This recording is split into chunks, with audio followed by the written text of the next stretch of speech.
primera parte en Sobre la Tierra y estamos en el estudio con Carla Iannone, docente de la Cátedra de Economía General y reciente egresada de la licenciatura en Ciencias Ambientales de nuestra facultad.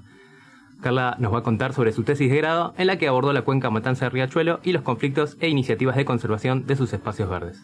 Hola Carla, ¿cómo estás? Hola, ¿cómo están? Bienvenida. Bueno, muchas gracias por recibirme. Bien, felicidades primero que nada también, ¿no? Siempre le decimos a la gente que es reciente egresada, ¿no? Egresado, sí. Gracias. Fue todo un logro. Se festeja todo, ¿no? Sí. Acá estamos agitando los brazos.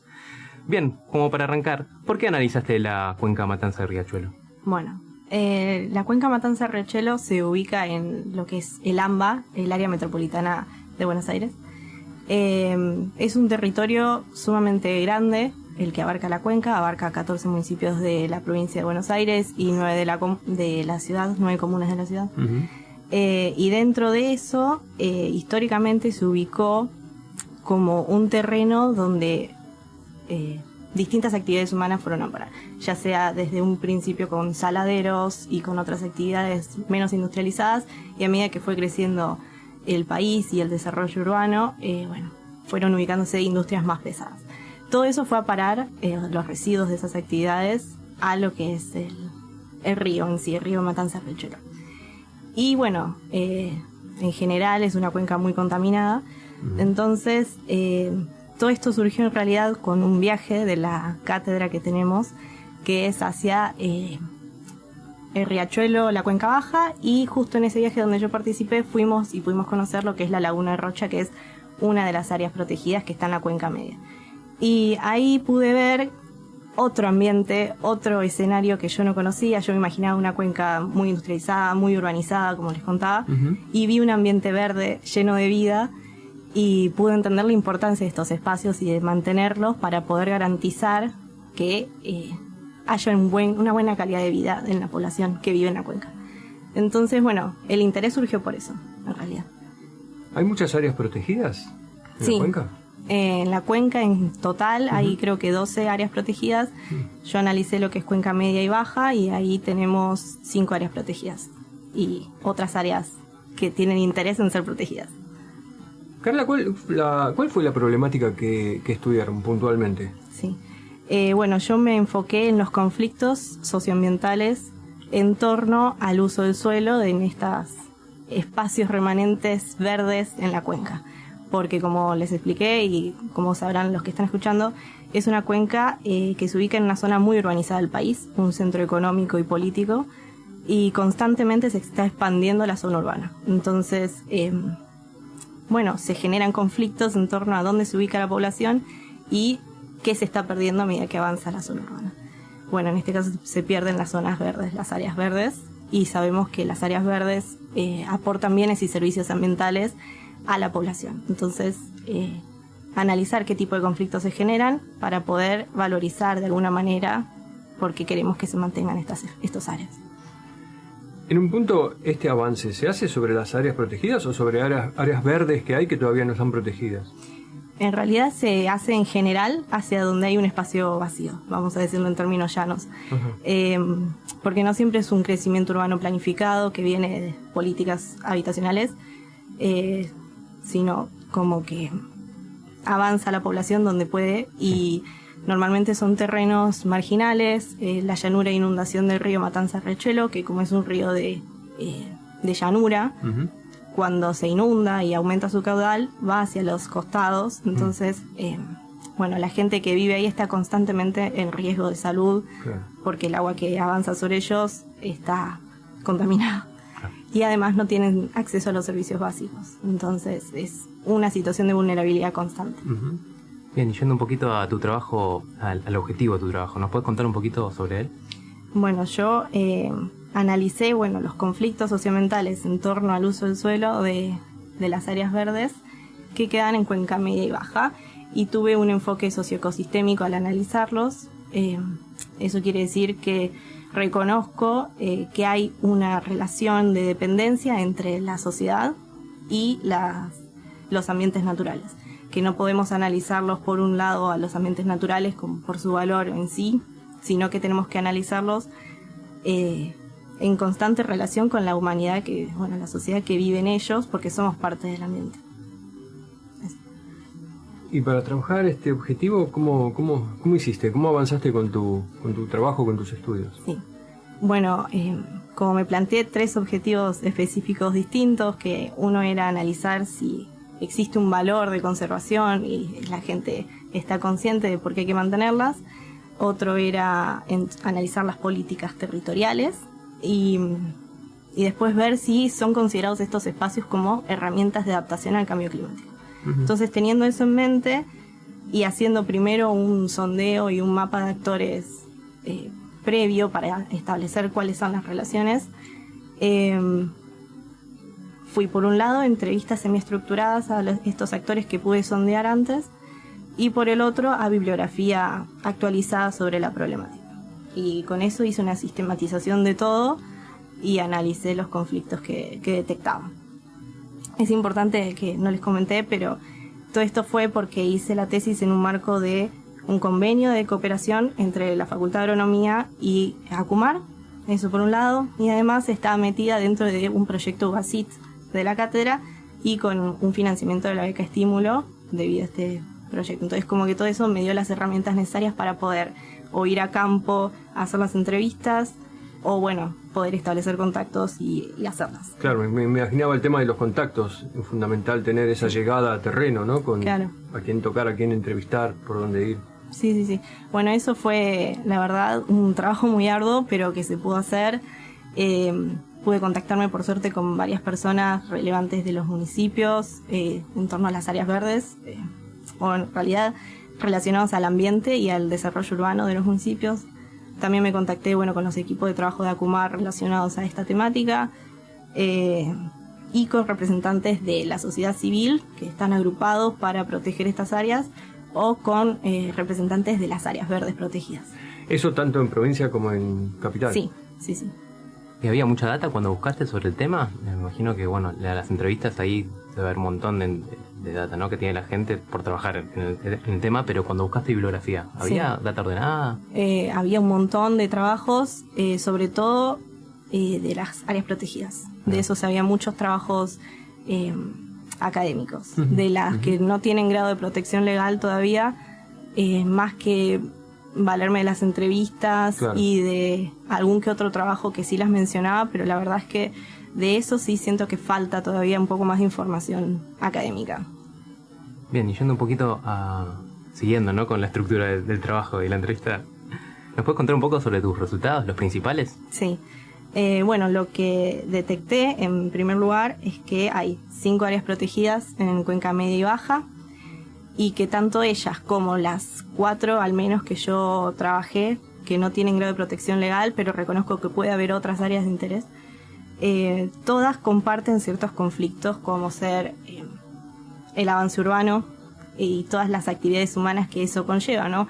Cambios en el uso del suelo, pérdida y degradación de los ecosistemas, incendios, basurales. Los basurales pueden ser micro, de la gente que vive ahí y los descarta cercano a donde viven, que también les trae problemas a ellos, o pueden ser basurales más estructurales que cuesta poder erradicarlos. Asociado también a las actividades humanas, lo que me decían mucho en las entrevistas, sobre todo en las áreas protegidas, es que, con nosotros vienen nuestras mascotas y esas mascotas pueden atentar o perjudicar ciertas tareas de reinserción de fauna. Por ejemplo, si son perros pueden entrar a cazar. No lo hubiese pensado esa problemática.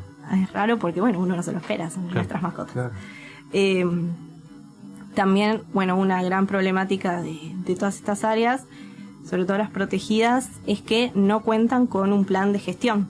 Entonces se dificulta mucho, justamente poder manejarlas de una manera apropiada, poder establecer límites, poder establecer, senderos para que, si es que ese es el plan, que se recorra y que la población la pueda disfrutar. Y, este plan de gestión que falta en muchas, se debe en parte a que tanto la ordenanza, si es que es una reserva municipal, o la ley provincial que la declara como tal, tiene ciertas falencias en la delimitación de las parcelas del área. Entonces, como que queda un gris ahí, que no sabemos. Por ejemplo, hay una que dice que se afectan parcelas de manera parcial.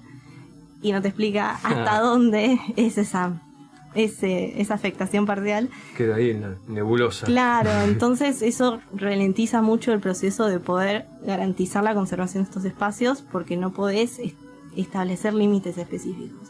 Y eso atrasa todo, y en el proceso avanza la zona urbana.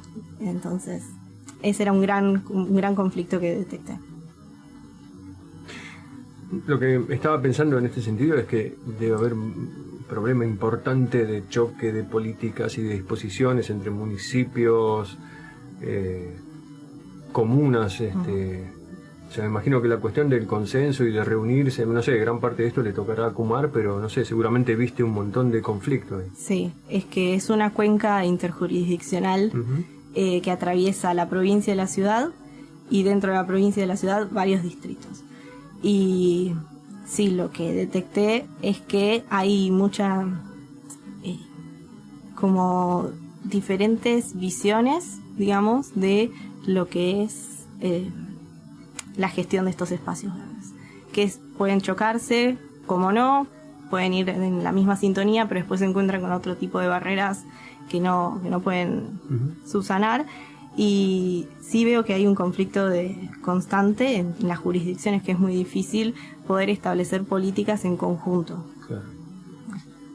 Y por otro lado, bueno, ya hicimos una entrevista una vez con Natalia Alonso y Patricio Straquia sobre una reserva en La Ferrere, y lo que me sorprendió cuando contaban su experiencia es que hay mucha gente haciendo mucha fuerza para que estas zonas, los espacios verdes por lo menos, se mantengan en un estado. Sí, eso es uno de los aspectos positivos que rescato de haber hecho esta investigación, es que tanto en las áreas protegidas como en las que no están protegidas legalmente, hay muchos colectivos de personas que pueden estar o no con información, digamos, académica, sino como pueden ser vecinos de al lado de estas áreas, que están preocupados porque estos espacios se mantengan como tal y sean protegidos en el caso en que no lo estén, y si están protegidas, que sean efectivamente tratadas como tal. Están constantemente activos en las redes, en noticias, siempre están ahí al pie del cañón.